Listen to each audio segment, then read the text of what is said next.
আসসালামু আলাইকুম, স্বাগতম সবাইকে গুরুত্বপূর্ণ এই ভিডিওতে। সরকারি কর্মচারীদের জন্য সুখবর, নবম পে কমিশন গঠন, আসছে নতুন বেতন কাঠামো।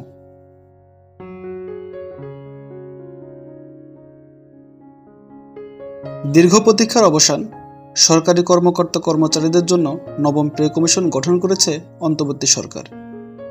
এটি শুধু একটি ঘোষণা নয়, এটি লাখ লাখ সরকারি কর্মীর জীবনে স্বস্তির বার্তা নিয়ে আসছে।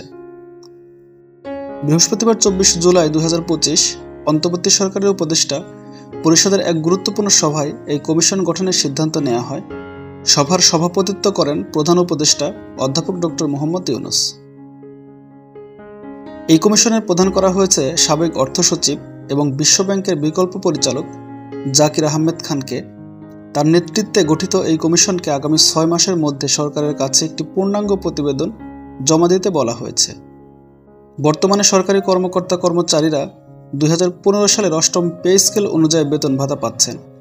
সরকারি চাকরিতে মোট 20টি বেতন গ্রেড রয়েছে। এর মধ্যে প্রথম গ্রেডের বেতন 78,000 টাকা এবং সর্বনিম্ন 20তম গ্রেডের বেতন 8,250 টাকা। দেশে প্রায় 19,19,111টি পদ থাকলেও কর্মরত আছেন প্রায় 15 লাখ কর্মকর্তা কর্মচারী। বিগত 2 বছরের বেশি সময় ধরে দেশে ভয়াবহ উচ্চ মূল্যস্ফীতি চলছে, যা সাধারণ মানুষের প্রকৃত আয়কে মারাত্মকভাবে কমিয়ে দিয়েছে।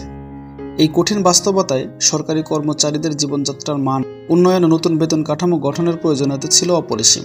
আর তাই এমন একটি সময়ে নবম পে কমিশন গঠন নিঃসন্দেহে একটি ইতিবাচক পদক্ষেপ।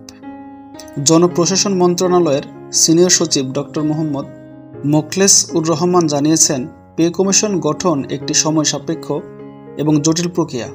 তবে বাজার দরের সঙ্গে পাল্লা দিতে না পারা সরকারি কর্মচারীদের জন্য সরকার ইতিমধ্যে মহার্ঘ ভাতা প্রদানের বিষয়ে সিদ্ধান্ত নিয়েছে। এই বিষয়ে 2-1টি মিটিংয়ের পরে মহার্ঘ ভাতার হার চূড়ান্ত করা হবে। এমনকি অবসরে যাওয়া কর্মকর্তা কর্মচারীরাও এই মহার্ঘ ভাতা পাবেন।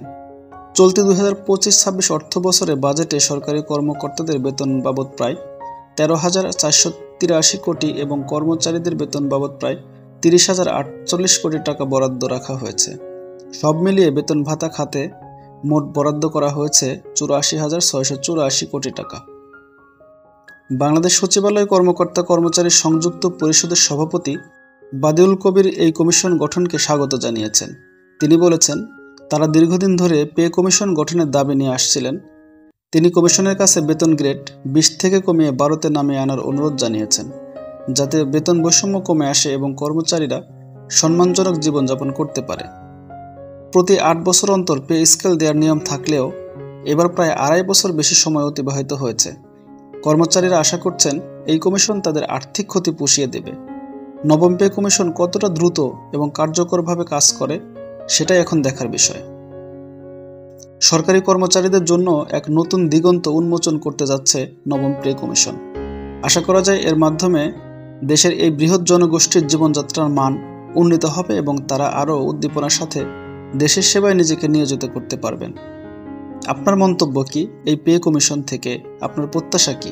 কমেন্ট করে জানান। আশা করি এই তথ্যগুলো আপনার উপকারে আসবে।